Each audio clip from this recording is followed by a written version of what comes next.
Hello everyone, this is AmberAnkNA here. Welcome to my channel. Well, I play a variety of games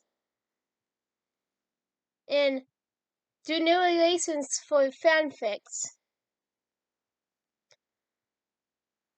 I'm really hoping you enjoy my content. If you do, make sure to comment below, leave a like, and subscribe with the notifications on.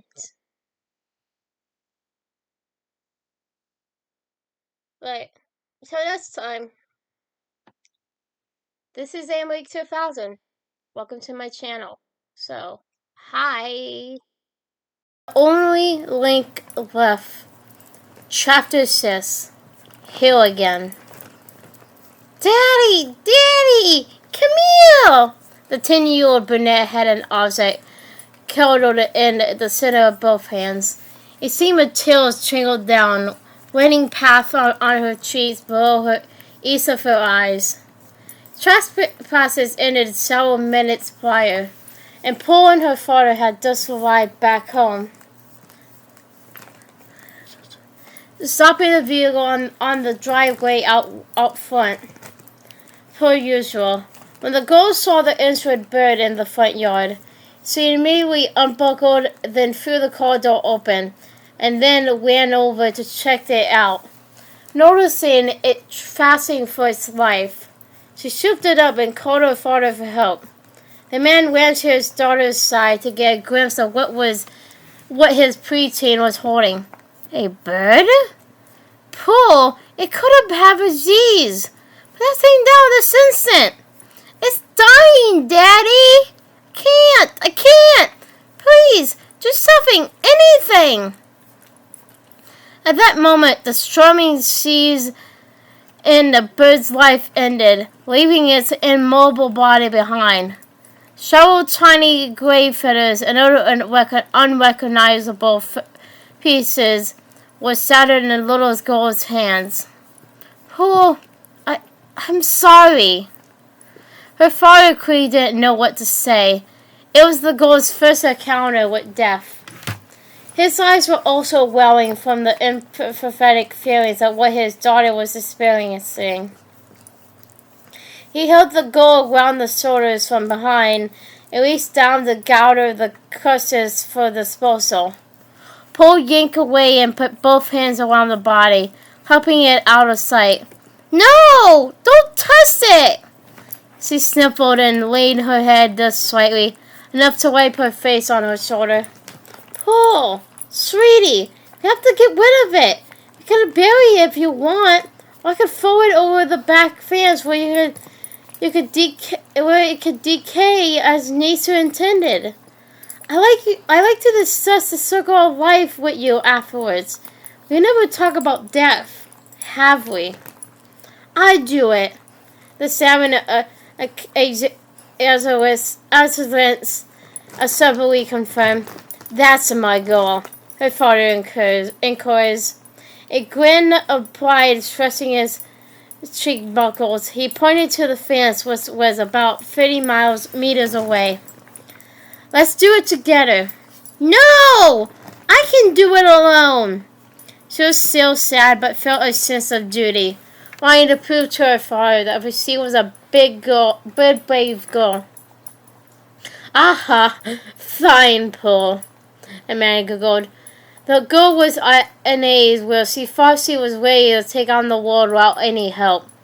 I'd be unloading the car if you need me. When you throw it over, don't touch your face or anything. Go right to the bathroom and wash your hands. Got it? The brunette nodded and turned towards the fence. One short step after another, her father, the house, and the car began to shrink behind her. During the walk, she moved her thumbs enough to peek inside the temporary hand coffins she had provided.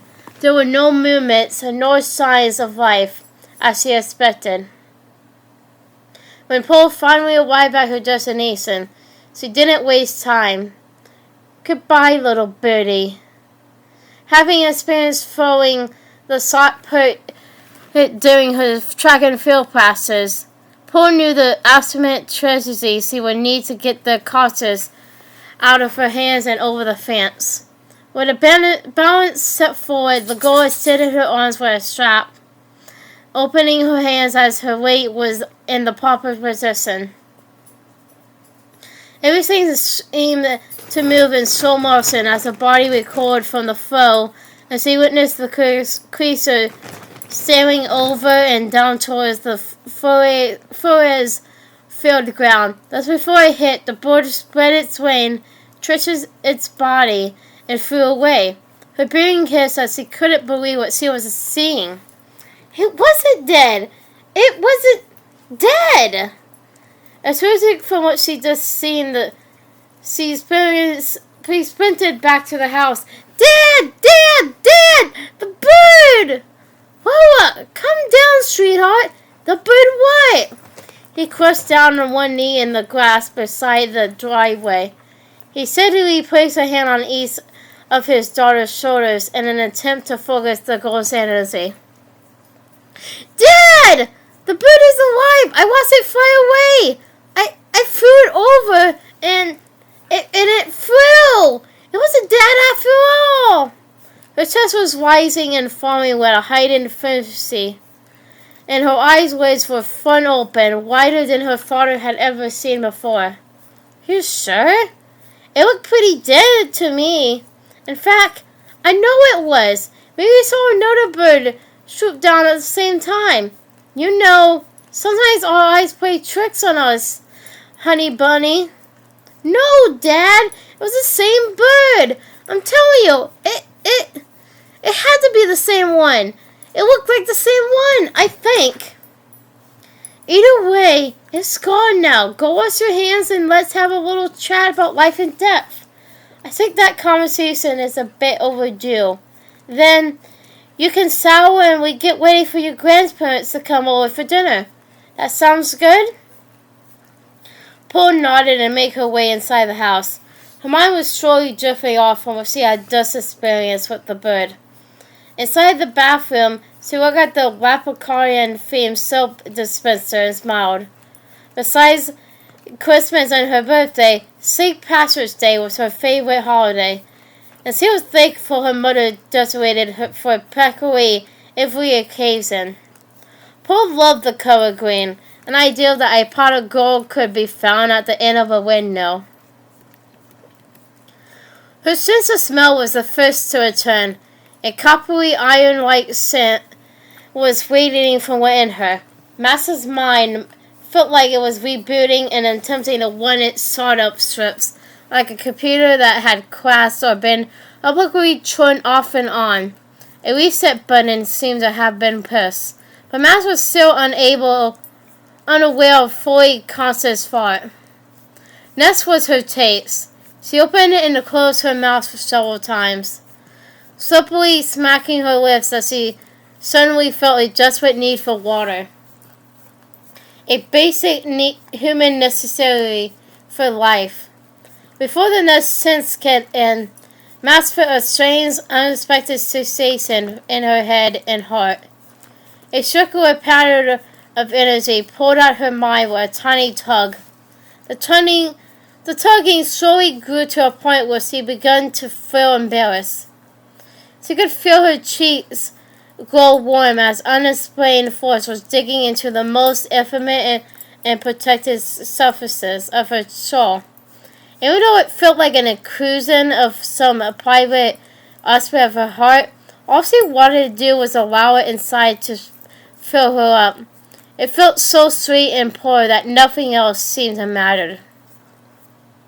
She couldn't resist it anymore, so she opened her mind, heart, and soul, and before being engulfed by a radiating and powerful bond, a sudden flash of orange and white erupted through her vision, which quickly subsided.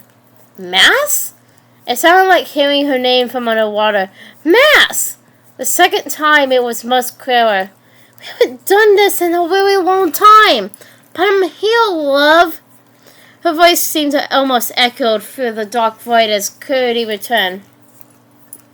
The brunette felt a mild drip of pleasure, beginning behind her ears and slowly inching downward. It seemed like a trickle of stream water flowing down a rocky hill and passing over the tiny stones of love in her heart. Chloe? Her voice didn't seem to come audibly out of her mouth, but she knew they were heard. Yes, remember! Follow the blue! As her procession began to phase in, beginning with the corners and focusing through the warped blur, Max realized where Chloe was calling out to her from. Almost as if by instinct, she quickly located the sweet spot where her powder resided, soaring past the vast forest of gray, carefully making sure not to press down but pull upward instead. As it was, she could once again see the inner workings of her mind. The circuitry and shoals of energy were still so beautiful and magnificent. Blips of color floated by and all around the vast sea of darkness. She drove inside and began searching for blue. Like the muscle memory of riding a bike, Max easily spotted a glow of blue isolating on the horizon. With a swimming motion, she hurriedly made her way towards the atrial area.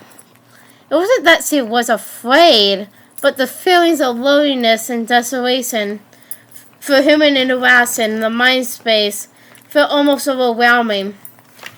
She knew Chloe wasn't far away, but she earnestly pushed herself to her location. The blue offset was in sight, and she approached with haste. Max freaked out and, like a levity holding hands, interwove her essence into the pulsating fabric of the coil. She was suddenly transported to the infinity vast and dimly lit area that looked like a ballroom once again. Standing before her was the tall, blue-haired beauty she had dedicated her life to many years before. The girls looked each other up and down, and both smiled like they hadn't seen one another in months. Max's heart was bursting with love. She wanted to laugh out loud, but restrained herself so she could speak. Wowzer! You look like you did when we first reconnected in the background parking lot, babe. You're 19 again. Damn, I haven't seen your school tee in years. And those boots. Yeah, you too, love. Gay-ass hoodie and sit. Chloe reached across and, with her pointer and thumb, gripped the inside stream of Max's hoodie. Starting near the collar, she ran the 2 feelers down its length, dropping around the navel area. You're so damn cute. I'm fucking lucky, Maximus. With an intense strength, Max wrapped her arms around the girl and squeezed tightly. She felt her young wife bury her face in her hair and take a deep sniff like she used to do all the time. The sensation sent a shiver through her body, goosebumps popping up all over. The lovers hold each other, enjoying the pure sensation of senpai existing together. Max pushed back and took a step away. Chloe, wait a minute. Why are we here? Last thing I remember is being tied up and... Fuck! She dragged you away and started hitting me. I'm so sorry, Max. She had some sort of device. You tried to rewind, but couldn't. I swear to fucking God, I killed that bitch. Shit. I spoke to Jess on the phone at one point. She told me to remember something. Then, Chloe. Damn. She hit me with her gun, I think. I could feel you being knocked unconscious, Max. Fuck! The girl balled her fist and strained the muscles on her face. Dropping in Wayne's foot down, the ballroom-like space they were standing in momentarily severed. I didn't want you to have to experience that shit. Being goddamn pistol whipped towards hurts like a bitch. I mean, you have to deal with it when we leave this place, but I knew we needed to connect here again. We group and sit. I needed to feel you. God, I can't remember what Des told me, but it seemed like the most important thing ever. She made a specific point to tell me something. Chloe pulled Max back in by her arm and squeezed her smaller body against her taller frame, pressing their heads to one another. The girls embraced the other as Max wagged her brain, trying to recall what her daughter told her. You really do look super cute, Super Max. I forgot how adorable you were when we were teens. Are you saying I'm not cute, adorable normally? The gray-hooded brunette stepped back, frowning and crossing her arms at her chest. Despite this sensation, Max had no trouble teasing her wife. Well, no, wait, yes. No, I don't know. Oh, don't give me those puppy dog's eyes and that Max Caulfield's sad face. It's like my only weakness. The older of the pair stepped forward for a hug, but the girl in front of her stepped backwards. Okay, look. You were always the most beautiful sight I've ever seen. That was true when we were kids. It's true here in this place. And it's true everywhere we are. There.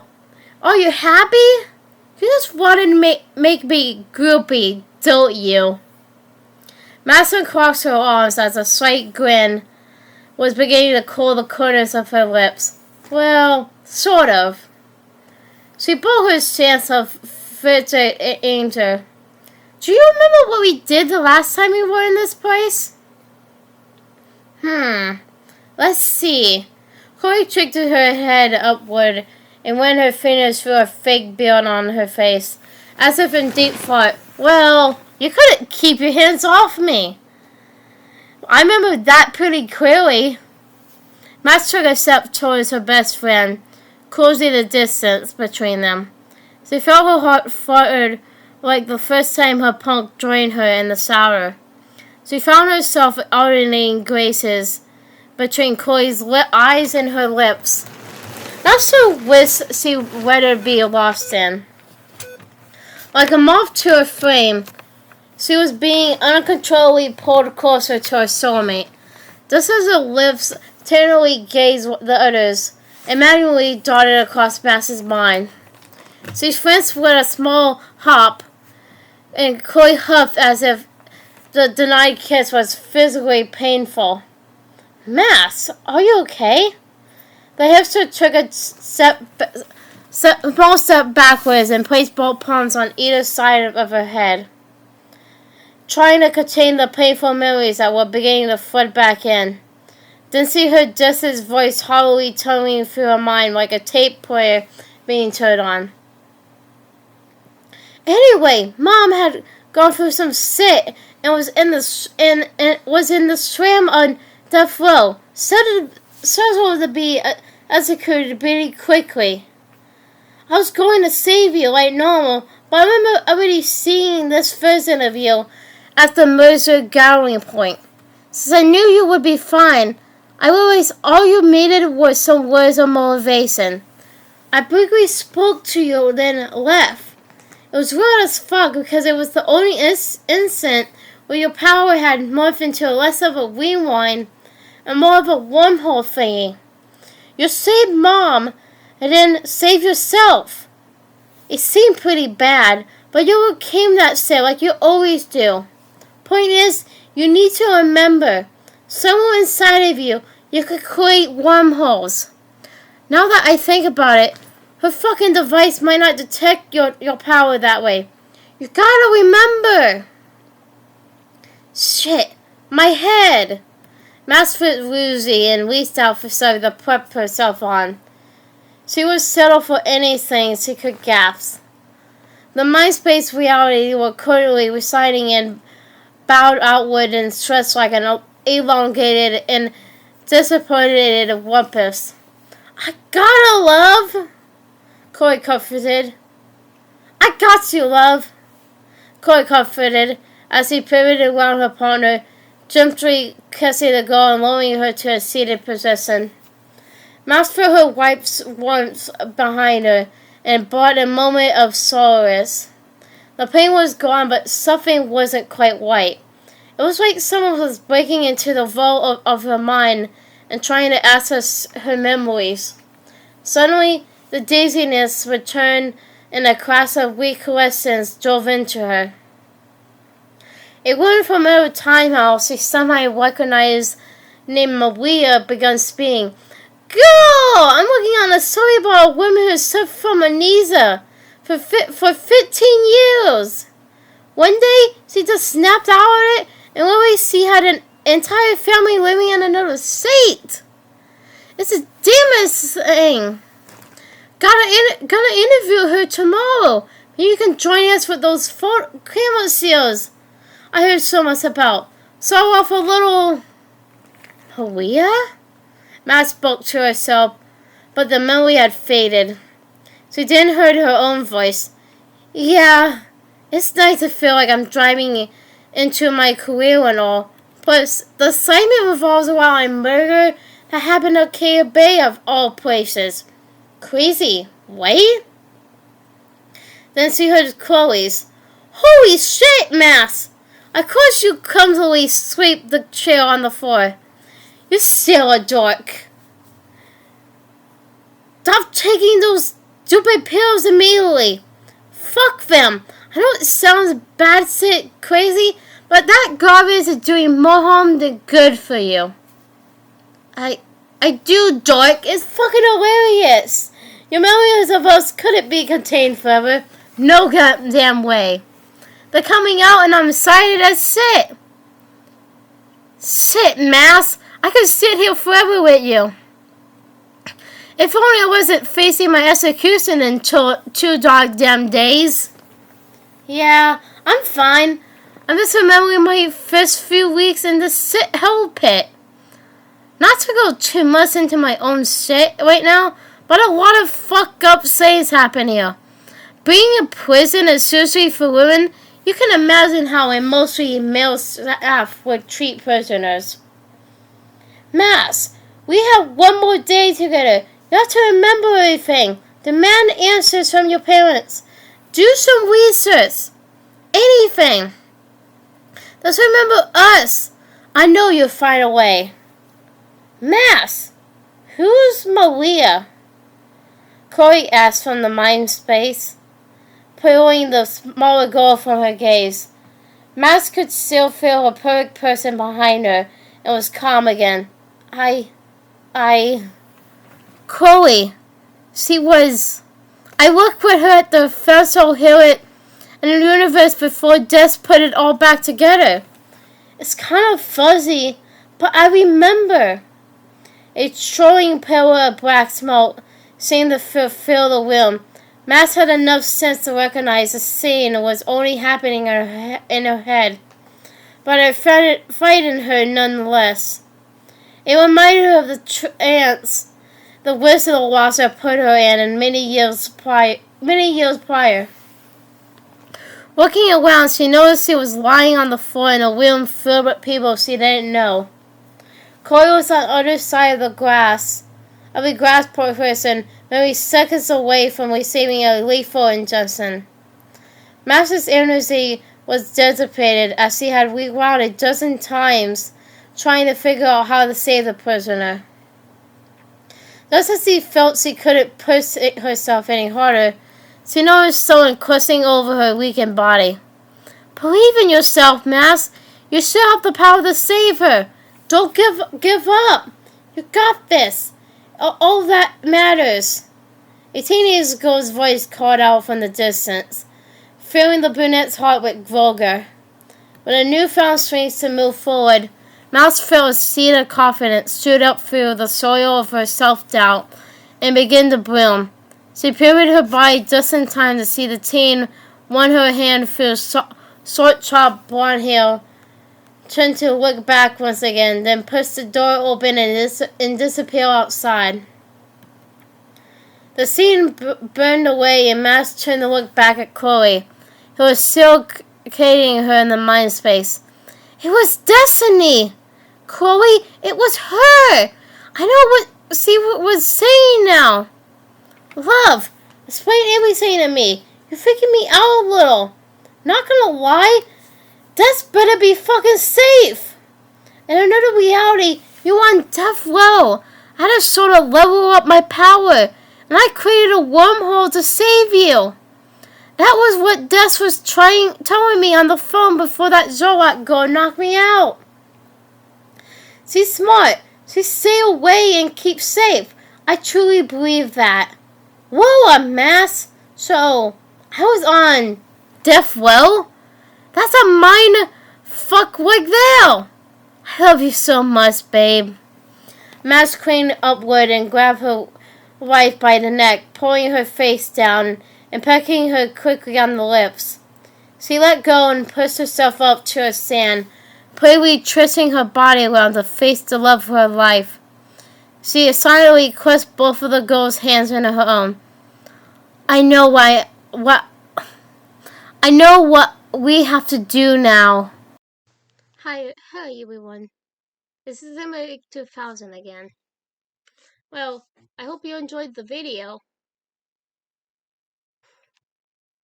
Because, I really did enjoy making it. But, so I hope you enjoyed it. Comment, like, and subscribe with the notifications on down below. Till next time, bye!